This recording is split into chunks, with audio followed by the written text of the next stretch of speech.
The human explorer ship Solace 9 moved slowly to the dark and empty side of the galaxy. Commander Aaron Hale sat in the pilot seat, watching the stars slide past like silver dust. He was alone on this long mission, but he never minded loneliness. Silence helped him think. Silence helped him see things others ignored. But today, the silence broke. A weak, broken signal jumped onto his screen. It wasn't loud. It wasn't clear. It sounded like a dying breath. "Help us, anyone, please." Aaron froze. His fingers stopped above the controls. For a moment, he thought it was just space noise, a random echo, maybe an old beacon from a dead ship. But then the message repeated again, shaking with fear. "Help us, please." His ship AI, Luma, responded in her calm voice. Unknown origin, unknown language pattern, unknown species. Signal strength extremely low. Attempting translation. Aaron leaned closer. There was something inside that voice. Something desperate. Something small and weak. Something that felt afraid. His radar displayed a single planet far ahead. A dry, silent world floating in the dark. No ships nearby. No colonies. No trade lanes. Total isolation. Luma continued. "Commander, I must warn you. There are no official records of any species living on that planet. No civilizations. No travel routes. Long-range history files show all alien ships avoid that area." Aaron raised an eyebrow. "Avoid? Why?" "Unknown reason. The region is labeled Hazard Zone Delta. Most travelers pass quickly through it. No one stays. No one explores." Aaron watched the radar. A few alien cargo ships flew near the region, but none turned toward the planet. In fact, one ship scanned the signal, hesitated, and then immediately changed direction. Another ship accelerated away as if scared. Nobody wanted to go near that world. And yet, someone on that silent world was calling for help. Aaron felt the weight of the message. "Help us." The voice wasn't angry. It wasn't hostile.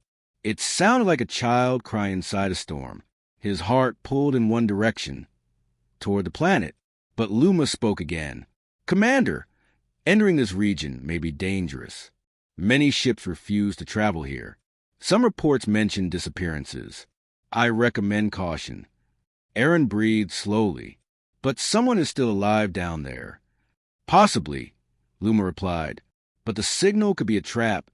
It could be bait. It could be a warning from an old event. We don't have enough data." Aaron stared at the planet. A dead-looking sphere with faint clouds, ancient scars on its surface, and a strange darkness covering half of it. Something felt wrong. Something felt heavy. But something also felt important. He closed his eyes for a second. He remembered the human space motto he learned as a young explorer. If someone calls for help, humans answer, even if others turn away, even if danger waits, even if the whole galaxy stays silent. Aaron opened his eyes. "Set course for the planet." Luma hesitated. "Confirm? This action is not recommended." "Confirmed," Aaron said. "Let's see who needs help." The ship turned smoothly, cutting through the quiet darkness. As it approached the planet, the signal became stronger but more distorted. The voice sounded terrified, like someone running from a monster. "Help us, they left us, please." Aaron felt his chest tighten. Who left them? And why? The ship entered the atmosphere. Dust storms covered the skies. Strange purple clouds floated above mountains. The land below looked broken, cracked, wounded. Large pieces of cities lay in ruins, as if something massive had crushed them long ago. Luma scanned the area. "Commander, this planet shows signs of an ancient attack. Energy signatures are extremely old, possibly thousands of years. But the life signs are recent." Aaron frowned. "Recent? How recent?" "Within hours." That made no sense. How could a species survive thousands of years after destruction, yet be calling for help only now? As the ship descended, Aaron saw abandoned alien buildings, shattered towers, and empty streets. It felt like a ghost world, silent, forgotten, waiting. Then the signal repeated again, louder this time. "Please, anyone, don't leave us. please come. Aaron's hands tightened around the controls. The ship landed on a cracked plain near the ruins of a fallen city. Dust rose around him. The air outside was cold and thin. Nothing moved. No wind. No animals. No machines. Luma displayed one last warning. Commander, I detect underground tunnels beneath this area. Life signs are very faint, but they are there. However, scans show something else. Aaron straightened. Something else. There's a large, unknown presence deep in the ground. Something huge. Something not moving but alive. A chill passed through Aaron's spine. And, Commander, it seems other alien species once tried to rescue whoever lives here. All attempts failed. This planet was not abandoned by accident. It was abandoned out of fear. Aaron looked at the dark ruined city around him. He whispered, Then why am I the only one who came? Luma responded softly, almost like a question she could not answer. Because no one else would. Only a human would choose to walk into this place. Aaron stepped toward the exit hatch. The metal door opened with a hiss. Cold air hit his face. The world outside stood silent, waiting for him. The voice echoed one last time through his communicator. Please, don't leave us, please. Aaron stepped out onto the dead planet. He was the only person who had answered their call. And whatever waited beneath this world was waiting for him now. Commander Aaron walked across the cracked ground, each step echoing in the empty silence. The ruins around him were enormous, far older than any human structure. Tall towers leaned like broken bones. Roads were split open. Strange alien symbols glowed faintly on shattered walls, pulsing with dying light, as if the planet still remembered the life it once had. But no wind moved. No sound rose. Even the dust seemed afraid to shift. Aaron scanned the area with his wrist device. Luma, confirm location of life signs. Her calm voice replied, Life signs detected beneath the surface, approximately 1,000 meters down. Very weak, very unstable. Multiple readings, possibly an entire group. Aaron took a slow breath. A group? Still alive? Yes, Commander, but fading quickly. He moved toward a massive fallen pillar. The ground around it vibrated slightly under his boots. Not from machines, not from movement. It felt like a heartbeat, slow, distant, hidden deep below. Something down there was alive. But it was not the weak, fragile species calling for help. Something else. Aaron continued forward. As he stepped over a broken walkway, his visor flash alerted. Movement detected. Aaron's pulse jumped. Luma, where? Behind you, Commander. Very small. Very fast. Aaron turned sharply, flashlight ready, but nothing was there. Empty dust. Broken metal. Long shadows. He took one step closer. Then he saw it. A small creature, no taller than his knee, hiding behind a cracked column. Its skin was pale, almost transparent, glowing faintly like soft crystal. Large, trembling eyes stared at him, eyes filled with fear and hope at the same time. Aaron whispered gently, Hey, it's okay. I'm here to help. The creature shook, terrified. It tried to speak, but only a high, trembling sound came out, like a tiny bell breaking. Its thin arms wrapped around its chest as if protecting something. Aaron crouched slowly. You sent the message? Before the creature could answer, the ground rumbled, deep, rolling, distant, like thunder under the earth. The creature panicked and rushed back into a narrow crack in the wall, disappearing into darkness. Luma, Aaron whispered. What was that? Seismic disturbance. But it is not natural. It is rhythmic. Pattern resembles breathing. Aaron's stomach tightened. Breathing? From where? From below the tunnels. From the same location as the unknown massive life form. Another rumble passed through the ground, stronger this time, shaking loose dust from high ruins. Aaron steadied himself. We're not alone on this planet. He moved deeper into the ruined city. The architecture was unlike anything in human history. Towers shaped like spirals, bridges made of metal vines, doorways carved with symbols of stars and moons. This species had once been advanced and peaceful, but everything was broken, As Aaron walked, he noticed something disturbing. Large claw marks scraped across buildings. Walls were crushed inward, enormous footprints, far larger than any known creature, pressed deeply into solid stone. Whatever lived underground had come up here once, and it had destroyed everything. Aaron reached an enormous crater at the center of the city. The edges burned as if touched by cosmic fire long ago.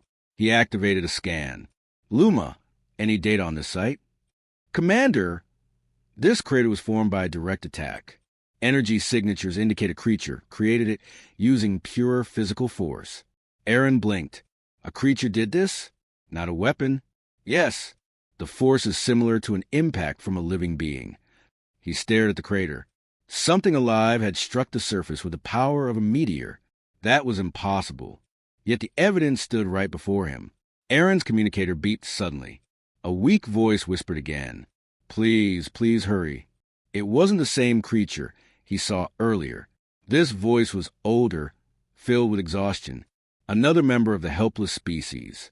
Aaron followed the signal to a large collapsed tunnel entrance.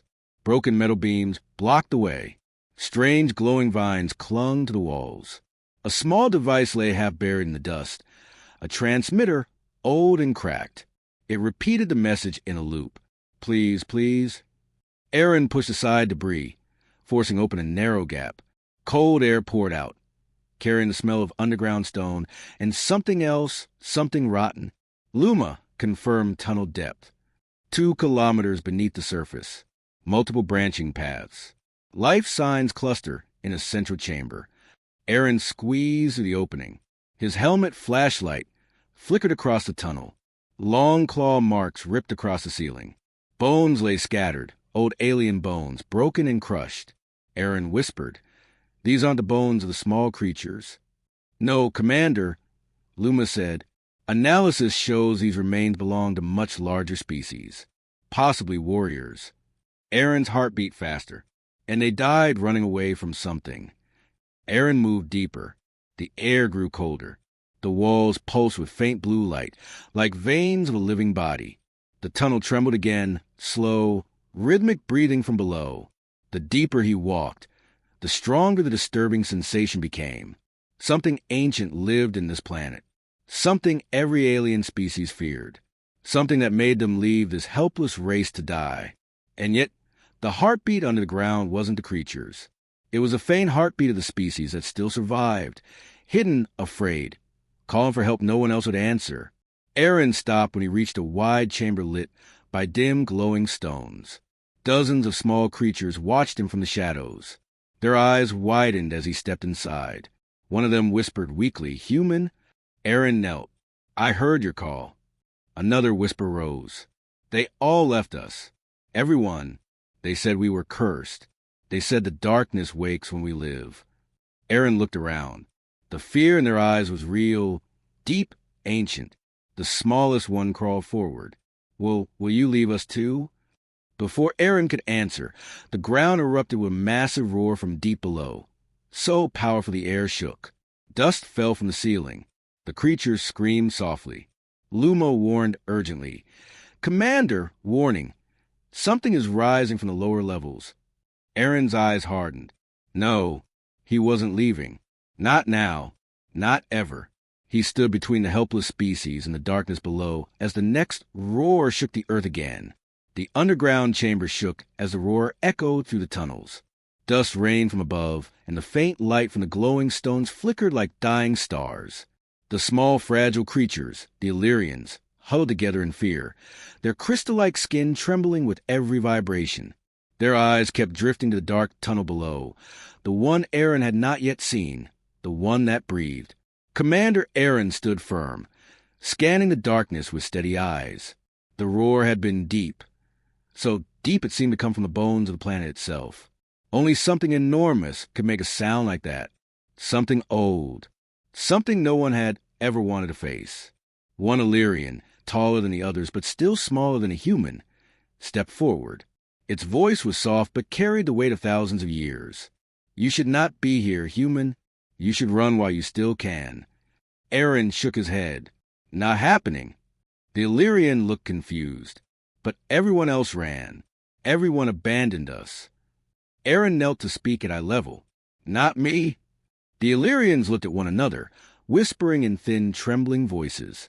For the first time, their fear mixed with something else, confusion, disbelief, maybe the smallest spark of hope. Aaron gently asked, "Who left you? What happened here?" The tall Illyrian closed its glowing eyes as if remembering a nightmare. A long time ago, we lived on the surface. We built great cities. We sang to the stars. Our people were peaceful. We had no enemies, no wars. Aaron listened closely. But one day, the Illyrian continued. The ground opened and the shadow beast rose. The air grew colder. We do not know where it came from. Maybe another world. Maybe another dimension. It was bigger than mountains. Its roar killed our warriors. Its claws broke our cities. It hunted us, and it would not stop. Another Illyrian added in a trembling voice. The other species promised to help. Giants, dragons, cyber warriors, all came at first. But when the beast rose again, they ran. They left us behind. They sealed the surface. They said we were cursed. Aaron clenched his jaw. So they trapped you underground? Yes, the tall Illyrian nodded. They said we must die with the curse, so the galaxy stays safe. Aaron felt anger rise in him. They abandoned you to save themselves. The Illyrian's voice cracked. Yes, everyone abandoned us, except you. A soft, trembling sound echoed through the chamber. One young Illyrian stepped forward, perhaps the same one Aaron saw near the ruins. Its eyes shined with faint hope. You came when no one else did. Aaron placed a hand over his heart. Because you asked for help. That's enough. The ground trembled again, stronger. Stones cracked along the walls. A deep rumbling breath rose from the tunnel below, slow and heavy like the sleeping lungs of a titan. The Illyrians panicked, backing away. It wakes! It smells us. It knows a stranger is here. Aaron raised his voice gently. Stay calm. I need information. How do I reach your main chamber? I need to understand your species' situation. The tall Illyrian pointed to a long, spiraling tunnel lit by faint glowing dust. Down that path. But the deeper you go, the closer you get to it. Aaron nodded. Then that's where I'm going. The Illyrians gasped. No, human. You cannot. It senses strength. Aaron glanced down the tunnel. It senses everything, he said firmly. And if it wakes, you need protection. A hush fell over the chamber. Illyrians stared at him, the way someone stares at a myth, a creature too impossible to exist. The small Illyrian tugged at his suit lightly. Why? Why do you help us? Aaron smiled a little. Because that's what humans do. Luma spoke softly into his helmet. Commander, your heart rate is rising. Danger level increasing. This creature below is not like anything in our database. It may be impossible to defeat. Aaron whispered under his breath. We'll see. He walked toward the spiral path. The Illyrians followed him with wide, fearful eyes. Their glowing skins dimmed as if the very idea of the tunnel drained life from them. As Aaron stepped inside the passage, the air turned even colder. The faint lights on the walls flickered. Strange markings covered the stone. Warnings, prayers, memories etched by those who once lived freely. For a moment, Aaron felt the weight of being the only person in the galaxy willing to walk into this darkness. The path twisted downward. Deep vibrations moved through the ground, slow and steady. Each one felt like a massive heartbeat. Then Aaron saw something that stopped him. Claw marks. Huge ones. Bigger than the ones on the surface. Deep enough to slice through metal. The tunnel walls were ripped open, as if something with monstrous strength dragged itself upward at incredible speed. The deeper he went, the stronger the smell of cold stone mixed with something ancient, a scent like old fire and dying air. Luma whispered, Commander, I detect a massive warm signature ahead. Something is alive. Something enormous. Aaron tightened his grip on his weapon. The tunnel ended at a gigantic cavern. The ceiling was lost in darkness. Strange glowing stones floated in the air like dead stars. Old broken machines lay in pieces. And at the far end, something gigantic rested in the shadows. Aaron stepped closer, and then he heard it. Not a roar, not a growl, a whisper, a giant whisper. Human! Aaron froze. The Illyrians had said the creature hunted them, that it destroyed entire cities, that it was a mindless beast. But this thing spoke, and it knew exactly who he was. The whisper came again, shaking the ground with quiet power. You are not like the others. The darkness shifted. Something enormous moved, a mountain of shadow peeling away from the cavern wall. Aaron's heart pounded. The creature was awake, and it was waiting for him. For a long moment, Commander Aaron did not move. The cavern was cold, massive, and silent except for the slow breathing of the creature hidden in the dark. The air felt heavy, thick, as if the shadows themselves pressed against his suit. Then the voice came again, deep, ancient, cold enough to freeze bone. Human, you walk where no one else dares. Aaron took a careful step forward. His flashlight beam stretched across the cavern floor, but refused to touch the creature, as if the darkness itself swallowed the light. Show yourself, Aaron said quietly. The shadows shifted again. A shape rose, bigger than anything Aaron had ever seen. A long body covered in layers of dark stone-like skin, claws the size of ships, eyes like dying stars glowing faint purple from deep inside the darkness. The ground trembled under its weight. Aaron tightened his grip on his weapon, but he knew it would never be enough.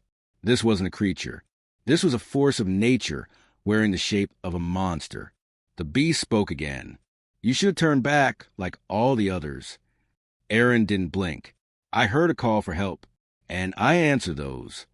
The creature's long head lowered slightly, enough to reveal more of its shape. Its jaws were wide and sharp like broken mountains, but its voice carried something more complicated than hunger, something like sorrow. They begged the giants to stay. The dragons, too.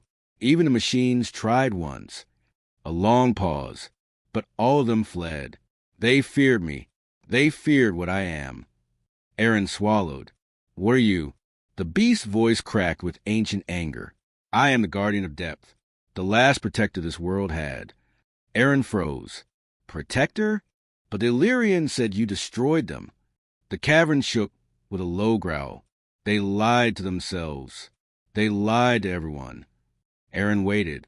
The beast continued, voice slow, heavy with an old pain. Your eyes can see only their fear, but you do not see their curse. Aaron's eyes narrowed. Explain.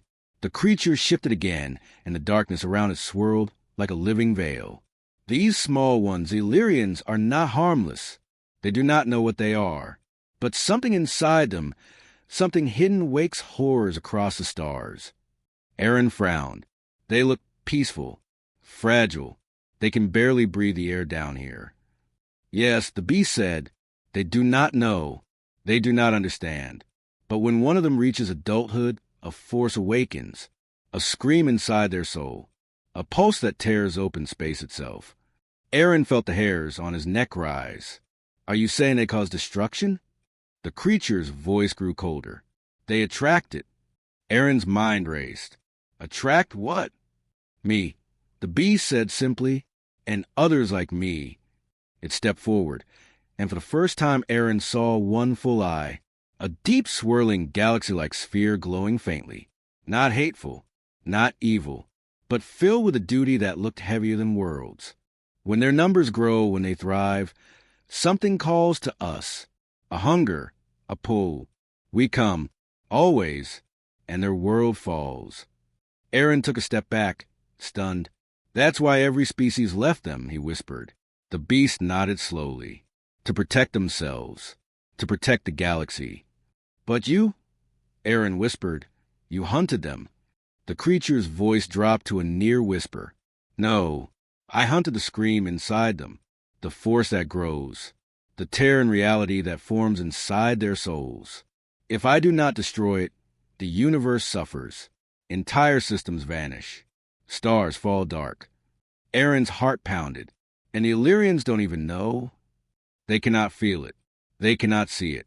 They only see death coming for them. Without reason, they think they are victims. But they carry a doom no one can escape. The cavern trembled again, but this time not from the beast. Luma's voice whispered in Aaron's helmet. "Commander!" Scanning the Illyrians, detecting unknown energy inside several of them unstable, growing, matching the creature's description. Aaron's stomach tightened. The small, gentle creatures, the ones who begged for help, were carrying something that could destroy worlds. But they didn't know. And they were still dying. Aaron looked at the beast. "Why speak to me? Why not kill me like the others?" The massive creature leaned down. Its voice was almost gentle now, almost curious. "Because you are human." Aaron blinked. "What does that have to do with anything? You do not flee. You do not abandon. You do not obey fear. You walk into darkness, even when you should not. And because of that, you may succeed where others failed." Aaron whispered, "Succeed in what?" The cavern fell silent. The beast answered slowly, "In saving them without damning the stars." Aaron's breath caught. "And if I fail?" The beast's pupils widened like a dying sun.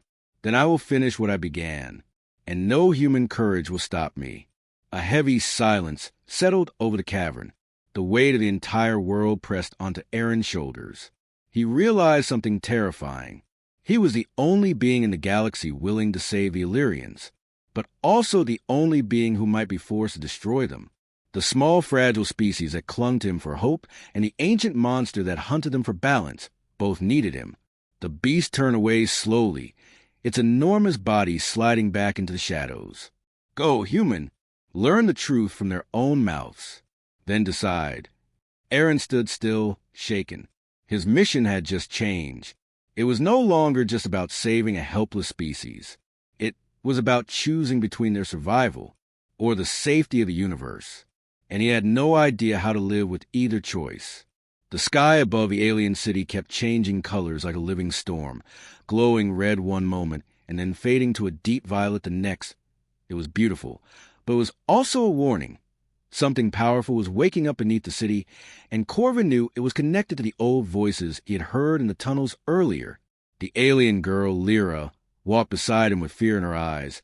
She was trying to stay calm, trying to be brave, but her hands kept shaking whenever the ground trembled. Corvin noticed this but said nothing. He simply adjusted the broken metal plate he used as armor and kept scanning the huge, empty streets around them. Every building around them was damaged or cracked, as if something massive had pushed through the walls from inside. The city looked abandoned, but Corvin kept spotting strange marks on the ground, like claw scratches burned into the stone. Lyra recognized them instantly. Her people had feared these symbols for centuries. "These marks mean only one thing," Lyra whispered, her voice trembling like thin glass. "The Devourers were here." Corvin remembered the stories the old council had told him long ago. They said the Devourers were ancient beings, older than any known race. They consumed energy, planets, and even living species. They were the reason Lyra's world was destroyed. They were the reason nobody came to help her species anymore. Everyone feared them. Everyone ran from them. Everyone except one stubborn human from Earth. A deep vibration traveled to the ground again, stronger this time. It felt as if the entire city was breathing. Corvin crouched and pressed his hand against the cracked road. He felt a pulse, like a slow heartbeat coming from below. Something massive was waking up. "We should leave," Lyra whispered. "Please, Corvin. Nobody survives when Devourers rise." Corvin stood up and gave her a calm look. "You survived." Lyra stared at him, confused. Her breath caught in her throat. No one had ever said that to her before. She had always believed she was alive only because she ran fast enough, because she had well enough, because she was lucky. But Corvin's words made her wonder if maybe she wasn't weak. Maybe she was stronger than she realized. The heartbeat beneath the city suddenly grew faster, louder, like a giant waking from a long sleep. Cracks spread across the buildings, and a huge tower in the distance collapsed in a cloud of dust and sparks. Lyra grabbed Corvin's arm, her voice shaking. "They are coming." Corvin didn't run. He stared at the collapsing structure with narrowed eyes, analyzing the direction of the vibrations and the pattern of the energy pulses. Something wasn't right. The Devourers fed on everything, but here, they seemed trapped, angry, desperate. "Why would they stay underground?" he muttered. "Why haven't they moved to another city or planet?" Lyra swallowed hard. "Because something is holding them here." Corvin thought for a moment. Then everything clicked in his mind like clockwork gears locking into place. "Lyra," he said slowly, "your people, they didn't abandon you." She froze. "What do you mean?" Corvin pointed to the energy pulses rising from beneath the ground. "This is a containment shield, a massive one. It is old and damaged, but it's still active." Lyra's eyes widened. She knew her people were advanced, but she had never imagined they had created something powerful enough to trap devourers beneath an entire city. "They built this to protect you," Corvin continued. "They locked the devourers underground so the survivors could escape." Lyra covered her mouth with both hands, tears filling her eyes. For so long she believed everyone abandoned her species, that they left her people to die. But now she understood the truth. They fought until the end. They sacrificed everything. And she was alive because of that sacrifice. But Corvin wasn't finished. He pointed to cracks spreading across the shield lines visible on the street. "The shield is failing. When it breaks, those things will escape." A thunderous roar echoed from beneath the city, so loud the air itself seemed to tear apart. The ground heaved upward like something massive was pushing against the surface. Lyra stumbled back. Terror flooded her face. "Corvin, we must run." And then something unbelievable happened. Corvin stepped forward, placing himself between Lyra and the swelling cracks. He lifted his battered spear and pointed it at the rising darkness below. "I don't abandon helpless species," he said quietly, his voice steady and fearless. Another roar exploded from below, shaking the sky. Something enormous was climbing upward, breaking through the earth piece by piece. Yet Corvin did not move. He didn't run, didn't hide, didn't panic. He stood like an unbreakable wall, because he was human, and humans didn't run when someone needed help, especially him. What rose from the ground next would decide the fate of an entire species, and Corvin knew there was no turning back now. Part 6 will reveal what emerges from beneath the city, and why the Devourers fear a single human. The ground beneath Corvin's feet cracked open like a giant mouth. A massive shockwave burst upward, throwing dust and glowing debris into the air. Lyra covered her ears as a deafening roar shook the entire city. It felt like the world itself was crying out in fear. A huge claw the size of a transport vehicle pushed through the ground. Its surface looked like molten stone mixed with dark metal, glowing with lava veins. Another claw followed. Then a monstrous head rose slowly from the darkness. Its eyes burned with cold hunger. Its mouth filled with rows of jagged teeth that vibrated like blades. This was no simple creature. This was a devourer prime, the first and most terrifying form of the ancient species. Lyra collapsed backward, tears falling from her eyes. "Corvin, this is the strongest of their kind. We need to run, please." Corvin stood firm, his clothes torn, his spear shaking from the pressure waves rolling through the air. But his eyes never left the monster. He watched every movement, every flicker of energy around the creature. While Lyra saw a nightmare, Corvin saw a pattern. The monster was powerful, but it was weak in one place. Its movements were slow, unstable, like something was holding it back. Its claws scraped against invisible barriers before fully pushing through. "The shield is still active," Corvin murmured. "It's trying to break free, but something is slowing it down." Suddenly, the Devourer Prime slammed its claw onto the ground, releasing a shockwave that blew apart half the street. The energy shield flickered, sparks flying like lightning around the monster's body.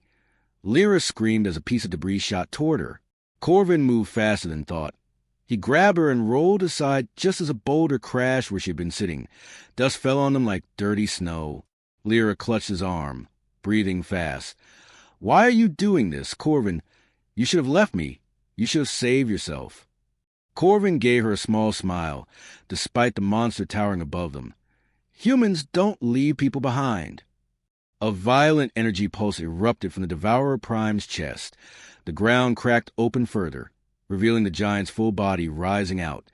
Dark wings made of pure energy unfolded behind it, casting shadows over the entire city. Its roar shook the sky again, cracks forming in the clouds themselves. Lyra's voice trembled. "Corvin, it's too strong. Nobody can fight this, not even your people." Corvin stepped closer to the monster, his eyes narrowing. He watched how the creature moved, how its energy shifted, how its body tensed each time the shield pulsed. He was not thinking about power. He was thinking about weaknesses. "Every creature has a fear," Corvin whispered. even devourers. The monster noticed them at last. It turned its massive head slowly toward them. Its burning blue eyes locked onto Corvin. A deep rumble echoed from its chest, something between curiosity and hunger. Lyra grabbed Corvin's sleeve, pulling him back. "Please, it sees us." Corvin didn't move. Instead, he took one brave step forward. Lyra froze in shock. The Devourer Prime lowered its head, bringing its massive eyes level with the tiny human who dared to stand in front of it. The air grew cold. Energy crackled. Even the shadows seemed to hold their breath. And then the monster whispered, its voice shaking every building around them. "Human!" Lyra gasped. Devourers never spoke to anyone. They only consumed. They never questioned, never acknowledged. But this one looked at Corvin with something almost like recognition. "You carry the echo," it growled, "the memory of the old ones." Corvin frowned. "What are you talking about?" The monster leaned closer, its breath scorching the stones. "You do not fear us," it hissed. "Your kind never feared us." Lyra's eyes widened. She had heard ancient legends of the earliest humans who traveled the stars. They were explorers, warriors, and survivors, but nobody believed they ever encountered a devourer species. Yet this creature seemed certain. It remembered humans. It remembered something terrifying about them. The Devourer Prime rose higher, its voice dropping to a low, trembling growl. "The last time we saw your kind, they created something that could destroy even us." Corvin blinked, surprised. "Humans did what?" But before the monster could continue, a massive surge of energy erupted beneath it. The ground glowed bright blue as ancient runes activated across the city's surface. The containment shield was trying to suppress the creature again. The Devourer Prime roared in pain and fury, throwing its wings outward. The blast shattered windows across the city. Lyra covered her ears, crying, "Corvin, it's breaking free. Nothing can stop it now." But Corvin saw something else. Something hidden beneath the cracks. A huge circular chamber glowing beneath the streets, filled with symbols, machinery, and a single massive power core, a forgotten machine built by Lyra's ancestors. A weapon, a key, a last hope, and Corvin knew exactly what he needed to do. "Lyra," he said softly, helping her stand, "your people didn't leave your species. They left you a weapon to save it." The Devourer Prime lifted its claws for a killing blow, its roar tearing across the sky. Corvin grabbed Lyra's hand and pulled her toward the glowing underground chamber. "We're going to activate it," he said, "before that thing destroys everything." The final roar echoed behind them. The monster was coming, and time was running out. Corvin and Lyra ran through the broken streets as the Devourer Prime tore the city apart behind them. Every step shook the ground. Every breath burned their lungs. The air was filled with dust, raw energy, and the echo of the monster's endless roar. The glowing cracks beneath the streets widened, forming a symbol that led straight to the underground chamber. It felt as if the entire planet was guiding them, begging them, screaming at them to hurry. Lyra stumbled as another shockwave struck, sending chunks of stone crashing down around them. Corvin grabbed her wrist before she fell, pulling her close. She could feel his heartbeat steady and strong, even when the world around them was falling apart. "How do you stay so calm?" she whispered breathlessly. Corvin looked ahead at the growing blue light beneath the ground. "Because fear won't save anyone," he said, "but action might." The entrance of the chamber appeared at last, a massive circular platform glowing with ancient symbols. Lyra's eyes widened as the floor panels began shifting, sliding open like petals of metallic flower, revealing a deep spiral staircase leading into the ancient heart of the city. Corvin pushed her gently. "Go, I'll follow." The moment they stepped inside, a wave of cold air brushed over them like a memory. The chamber was huge, carved with alien runes that shimmered faintly as if waking from centuries of sleep. Runes floated in the air like wisps of blue fire, casting eerie light on the machinery below. At the center stood a gigantic crystalline core, suspended in midair by thick energy pillars. It pulsed with slow, heavy beats, the same heartbeat Corvin had felt beneath the city earlier. "This was built by your ancestors," Corvin said quietly, "a containment engine mixed with a defensive weapon." Lyra stepped closer, all shining in her eyes. "But how do we activate it?" Corvin studied the runes, tracing them with his fingers. The moment he touched them, the entire chamber responded. The core pulsed faster, the air trembled, and ancient holograms flickered into existence around them. Images of Lyra's people appeared, old and wise, standing before the very same core. Their voices echoed through the chamber, full of warning and hope.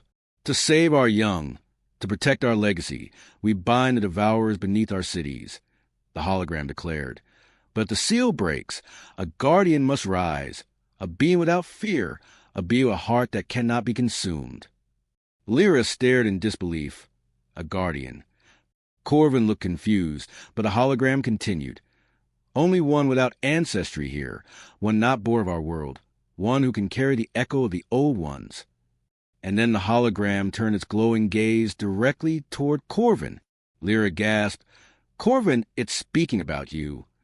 Corvin shook his head, but he felt something heavy settle inside him. A strange recognition, a connection older than he could explain. Above them, the Devourer Prime roared again, its claws slamming into the streets with explosive force. The sound echoed into the chamber, dust falling from the ceiling. Corvin took a deep breath. "Lyra, your people didn't create this weapon for themselves," he said. "They made it for the one species who would come here one day." "For humans," Lyra whispered, shocked. Corvin placed both hands on the glowing control platform. The runes lit up instantly, recognizing something inside him, his courage, his determination, his refusal to run. Energy flowed through him like fire, painful yet powerful. The core awakened fully, sending bright beams of blue light shooting across the chamber. Lyra covered her eyes. "Corvin, what's happening?" Corvin gritted his teeth, forcing himself to stay standing. "I'm unlocking the weapon." Above them, the Devourer Prime burst into the chamber entrance, ripping stone and steel apart. Its burning eyes widened when it saw the glowing core. "No!" the monster growled. "Not again." Corvin faced it, his body glowed with the energy of the core. "You said humans created something that could destroy you," he said. "Looks like you were right." The Devourer lunged toward him, faster than anything Lyra had ever seen. But the moment it moved, the core unleashed a massive surge of energy, forming a swirling vortex of blue light. Pieces of the chamber lifted into the air, floating like feathers in a storm. Lyra held onto the railing, watching in terror as the monster struggled against the overwhelming force pulling it in. Corvin's voice echoed through the chamber, louder than the roars. "You devour worlds," he said, "but not this one." The vortex grew brighter and brighter. The Devourer Prime screamed, its body dissolving into pure energy, sucked into core as it thrashed helplessly. The entire world trembled as the creature disappeared in a final blinding flash. The vortex collapsed, the core dimmed, and silence filled the chamber like a soft blanket.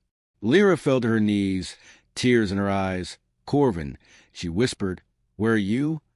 Smoke and energy fog swirled through the chamber, and then Corvin stepped forward slowly, exhausted, bruised, barely able to stand, but alive.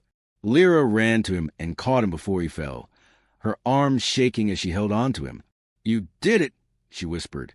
"You saved us." Corvin gave her a weak smile. "No," he said, "we saved your species together." The chamber light softened. The runes faded into peaceful glows.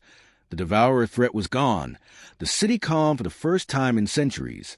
Lyra rested her head against him, tears falling silently. "Everyone abandoned us," she said softly, "but one human saved us." Corvin closed his eyes, resting against her. "That's what humans do," he whispered. "We don't run."